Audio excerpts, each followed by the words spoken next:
Olá, seja bem-vindo ao Papo Saudável, nosso encontro semanal, que vamos falar sobre bem-estar, saúde e política. Hoje estou recebendo aqui um grande amigo meu, Dr. Onassis Rocha. Formou comigo também, né? Formamos juntos. Exatamente. Em 97 pela Universidade Federal da Bahia. 20 anos já. 20 anos, né, Onassis? Oftalmologista, especialista, né? Vários artigos publicados, ganhador de prêmio também e sócio-diretor da Clínica do Olho, tá?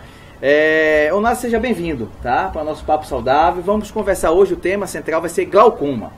Fala um pouco sobre glaucoma. Obrigado, César. Obrigado pelo convite. Desejo sucesso no programa Papo Saudável. Bom, o glaucoma é uma doença bastante frequente no Brasil.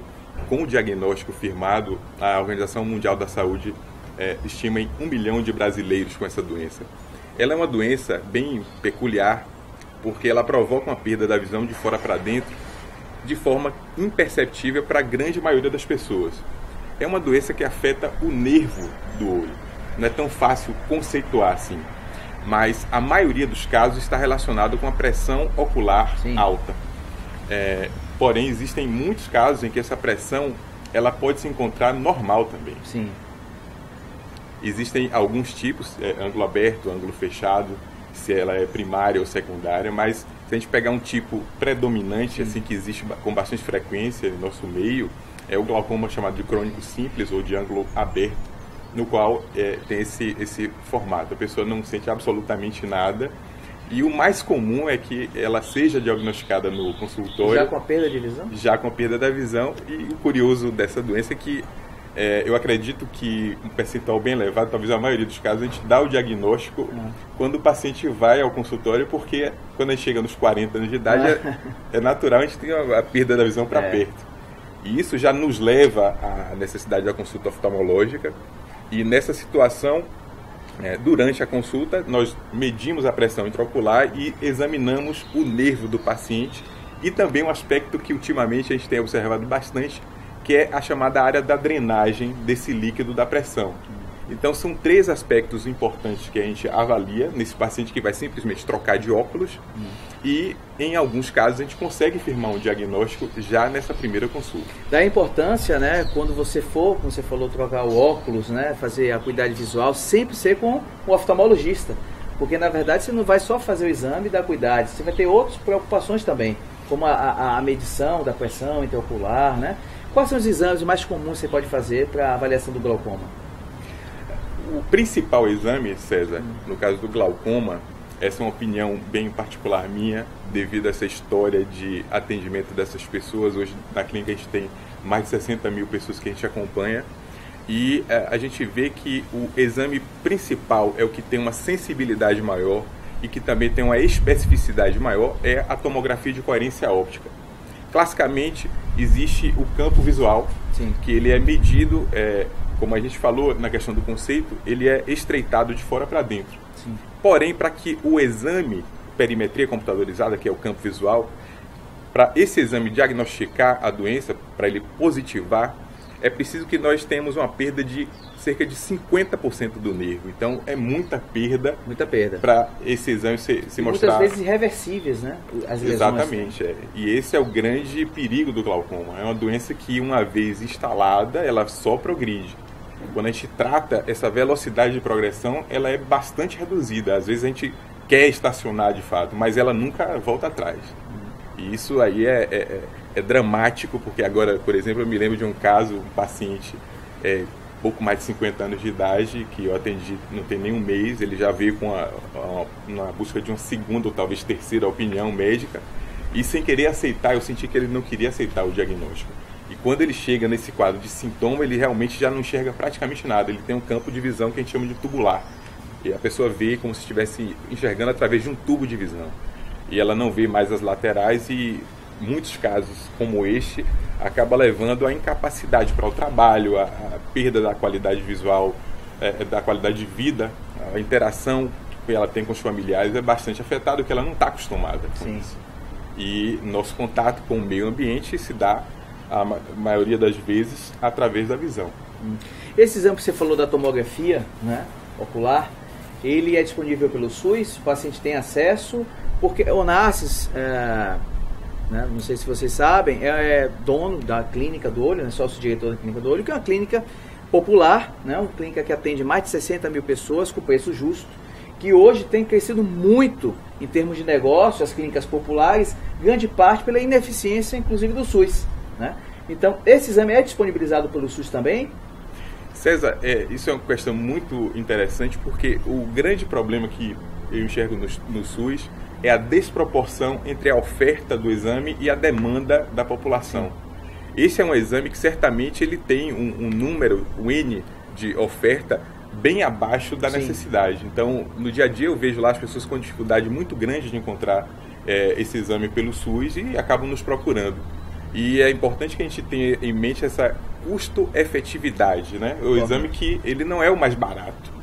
Porém, se nós... A longo prazo. Exatamente, tem a questão do longo prazo, tem a questão de que o campo visual, você precisa de confirmações, de repetições, e quando no diagnóstico, é realmente muito complicado a gente firmar o diagnóstico com alguns poucos exames, porque existe aquele exame que ele mostra que é positivo e que muitas vezes esse é um exame falso positivo. Sim. E na tomografia nós temos uma objetividade maior, inclusive porque a gente demanda de menos participação do paciente.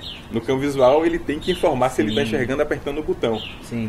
Na tomografia existe uma leitura objetiva de algumas células e existe uma quantificação disso daí e são dados trabalhados de forma estatística. Isso é muito mais importante quando nós observamos que o principal diagnóstico, o principal meio diagnóstico é o exame que nós fazemos no paciente. Sim. Então a gente está enxergando o nervo, mas a gente não consegue contar algumas células. E esse exame, ele justamente supre essa necessidade. Ele faz uma contagem objetiva e faz uma comparação com um banco de dados que nada mais é do que a população normal que não tem a doença para aquela faixa de idade.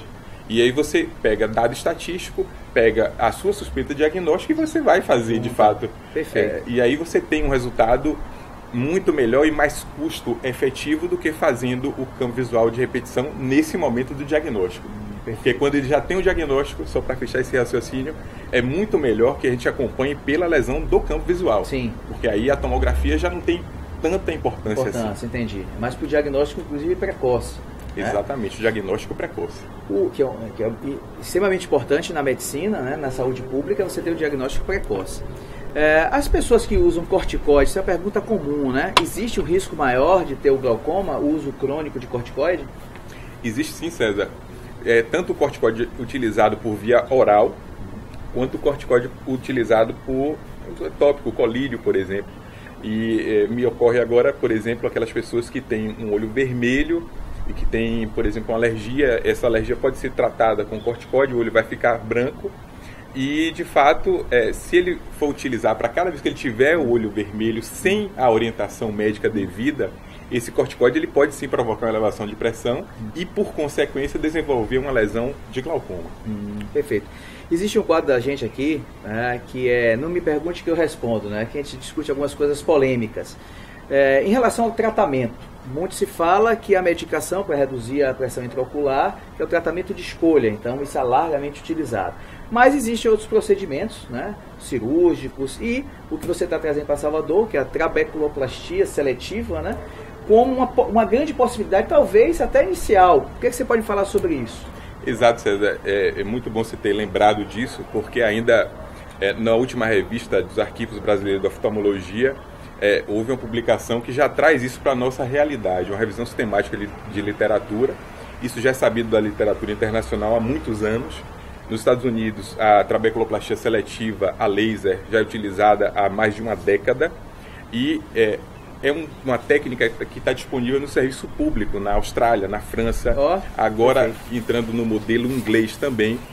E são sistemas que são mais racionais. Então, os governos se preocupam com o custo do tratamento e com a efetividade deles.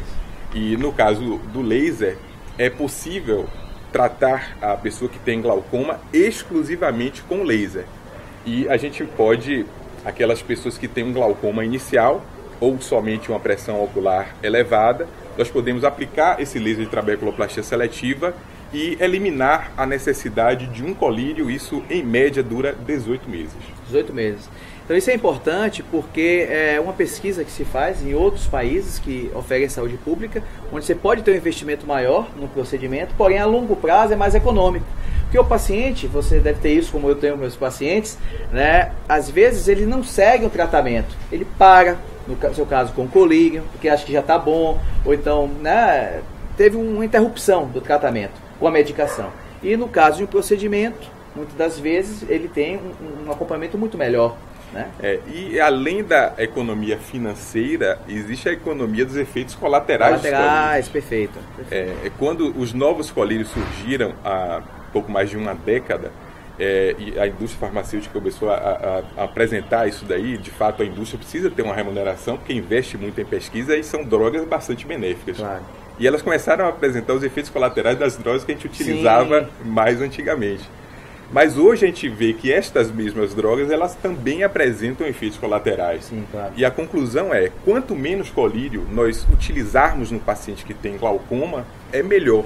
Até porque, no futuro, se ele precisar de uma cirurgia, a superfície do olho dele vai estar em melhores condições e essa cirurgia vai ser mais efetiva do que naquele mesmo paciente que tem o mesmo quadro, mas que usou 10, 20 anos de alguns colírios. Perfeito.